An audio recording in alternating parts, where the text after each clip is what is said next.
अब आप सुनेंगे बन बिहार लीला।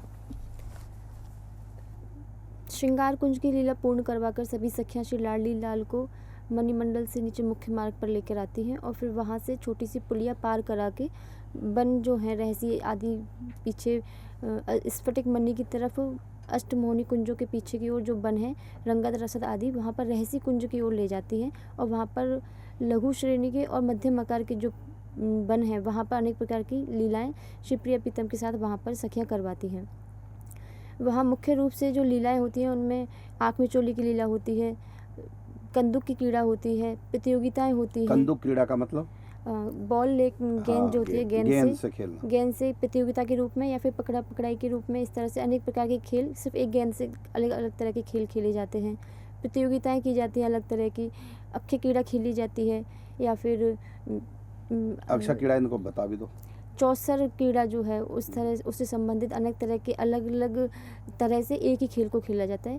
अक्षय क्रीड़ा उसे मुख्य रूप से कहा जाता है और लुका छुपी का खेल खेला जाता है। इसी में अगर सखियों की इच्छा हो या लाडली लाल के मनोभाव को देखते हुए अन्य जो पशु पक्षी हैं उनके साथ भी ठाकुर ऋषि जी की प्रतियोगिता करवा दी जाती है। तो वन विहार के लिए लाडली लाल को कुंजों में लेकर आते हैं। यहाँ पर उस वक्त की जो मौसम है हल्की सी गर्मी शुरू हो गई है और लगभग मार्च का इस समय का मौसम समझा जा सकता है। वह अलग अलग पेड़ों पर अलग अलग लताएं फैली हुई हैं। सारी लताएं जो है फूलों से आच्छादित हैं।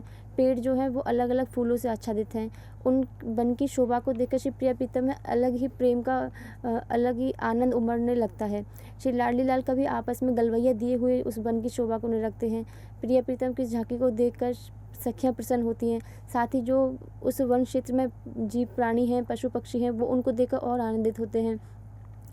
आगे और चलने पर जो अलग अलग रहसी कुंज बनी हुई हैं जो कि वृक्षों की और लताओं की बनी हैं। इनमें अंदर जाकर इतना सकरा रास्ता कह सकते हैं कि प्रिया प्रीतम ही उसमें से निकल पाते हैं। इन रास्तों में से निकलते हुए श्री लाडली लाल कभी अलग ही कुंज में पहुंच जाते हैं, सखियाँ अलग ही पहुंच जाती हैं।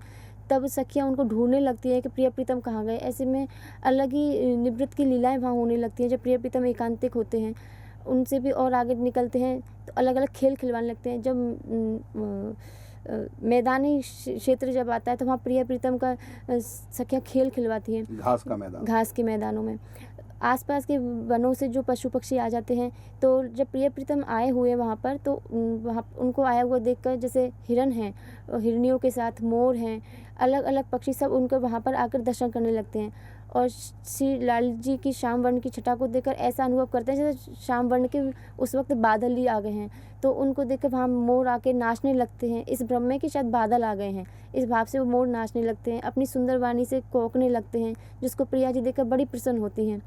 प्रिया जी की प्रसन्नता को देखकर लाल जी को ऐसा लगता है कि जो प्रिया जी हैं वो मोर को बहुत ज़्यादा पसंद करती हैं। जैसे ही मोर नाचने लगते हैं और कौकने लगते हैं तो प्रिया जी एक अबोध बालिका की तरह हंसने लगती हैं, खिलखिला के हंस पड़ती हैं। तो उसको देखकर लाल जी और प्रसन्न होते हैं। उन दोनों की प्रसन्नता को देखकर सखियाँ भी प्रसन्न होती हैं।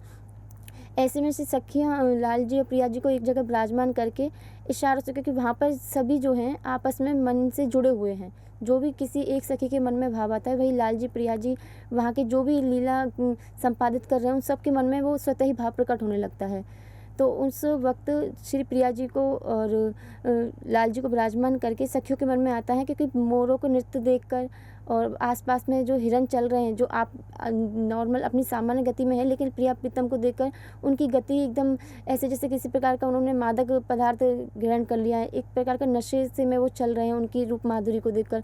तो इस भाव को देखकर सखियाँ मोरों की ओर और मोरों के समूह की ओर थोड़ा सा इशारा सा करती हैं कि किसी तरह से आप यहाँ आके इनका और मनोरंजन करें। इनके ऐसे भाव को देखकर एक मोर जो कि काफ़ी लंबे जिसके मोर पंख हैं उनको प्रिया प्रीतम के समक्ष आके खड़ा होते हैं। तो उस मोर को देखकर बाकी की जो उनकी मंडली के और भी मोर हैं वो भी धीरे धीरे आके श्री उस मोर के पास खड़े हो जाते हैं।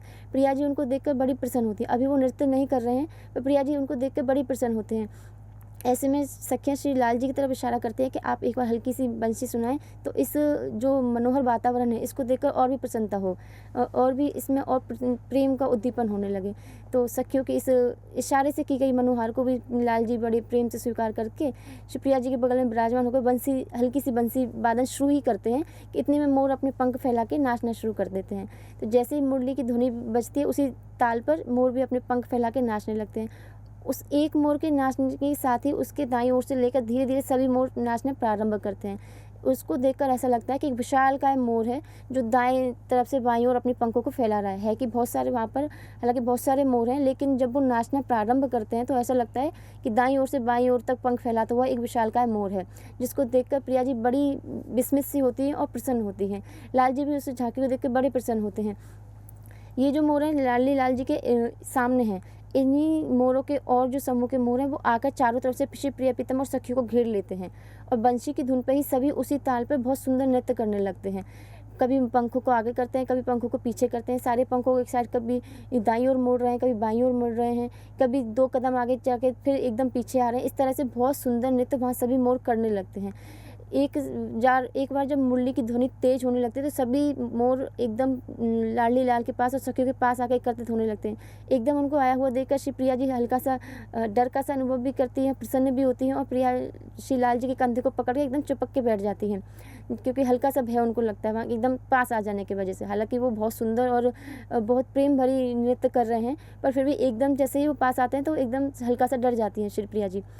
उन ताल के अनुसार सभी मोर एक साथ श्री प्रिया प्रीतम के पास आए हैं और फिर एकदम जैसे ही ताल को रोके ठाकुर जी ने दूसरी तान पकड़ी है, वैसे उसी गति में सभी एक साथ अपने पंखों को फैला के दूर गए हैं। ऐसा करने से सभी के जो मोर हैं उनके मोर पंखों में से मुख्य रूप से मोर पंखों की जो चंदुला जो ऊपर का क्षेत्र होता है वो टूट के गिरा है और ऊपर से ऐसा लग रहा है कि ऊपर जो बादल है वहाँ से मोर पंखों की बारिश हो रही है। इसको देखकर श्री प्रिया जी बड़ी प्रसन्न होती हैं। उनकी प्रसन्नता को देखकर सखियाँ प्रसन्न होती हैं और ये भाव करती हैं कि जिस भाव के लिए ये पूरा वातावरण बनाया गया था उस भाव की प्राप्ति हो गई है। श्री प्रिया जी बत्ती बहुत ज़्यादा प्रसन्न हुई हैं। ऐसा भाव सखियों के मन में आता है, वो आपस में बहुत प्रसन्न होती हैं। फिर लाल जी देखते हैं कि प्रिया जी बड़ी प्रसन्न हो रही हैं। मोर के नृत्य को देख के प्रिया जी बड़ी प्रसन्न हो रही हैं, तो लाल जी कहते हैं आपको बड़ी प्रसन्नता हो रही है तो मैं बताऊं, इससे अच्छा तो मैं भी नृत्य कर सकता हूँ। प्रिया जी बड़ा आश्चर्य करके देखती हैं, अच्छा आप मोर से नृत्य कर प्रतियोगिता करना चाह रहे हैं, इस भाव से उनकी तरफ देखती हैं। तो लाल जी अपनी मुरली को फेंट में कसती हैं और उसी वक्त मोर के पास जाके खड़े हो जाते हैं। तो जो सखियां हैं और आपस में जो सहचरियाँ हैं वो सभी उसी वक्त वाद्य यंत्र ले लेती हैं। कुछ सखियां ढोलक मृदंग लेती हैं, कुछ वीणा लेके वहाँ ताल छीन लेती हैं। वहाँ कुछ गाया नहीं जा रहा है, सिर्फ संगीत का वादन किया जा रहा है। उस संगीत की धुन पर श्री लाल जी नृत्य करने लगते हैं और लाल जी जिस तरह से नृत्य करते हैं उसी प्रकार से जो मोर में जो मुख्य मोर था वह भी नृत्य करने लगता है। दोनों ही बड़ी सुंदर प्रतिस्पर्धा देते हुए एक दूसरे को बहुत सुंदर नृत्य करते हैं। लाल जी तो है ही शिरोमणि, पर क्योंकि प्रिया जी का कृपा प्राप्त मोर है तो वह भी कम नहीं है, वह भी बहुत सुंदर नृत्य वहाँ पर कर रहे हैं।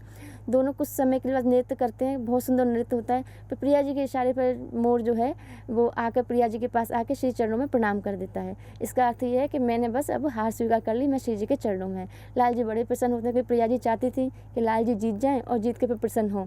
तो प्रिया जी के इशारे पर श्री मोर जो है लाल जी को जितवा देते हैं और लाल जी प्रसन्न होकर श्री प्रिया जी के बगल में आकर फिर विराजमान हो जाते हैं। इस प्रकार सभी मोर एक साथ इकट्ठे होकर श्री लाल के पीछे हो जाते हैं और फिर प्रिया प्रीतम को और वन विहार की अन्य लीलाएं करवाने के लिए और आनंदित करने के लिए सभी सखियां ले जाकर वन विहार के लिए और आगे ले जाती हैं। अनेक प्रकार की कीड़ाएं यहाँ पे होती हैं, मुख्य रूप से आज एक कीड़ा का वर्णन। जय श्री राधे, जय श्री कृष्ण।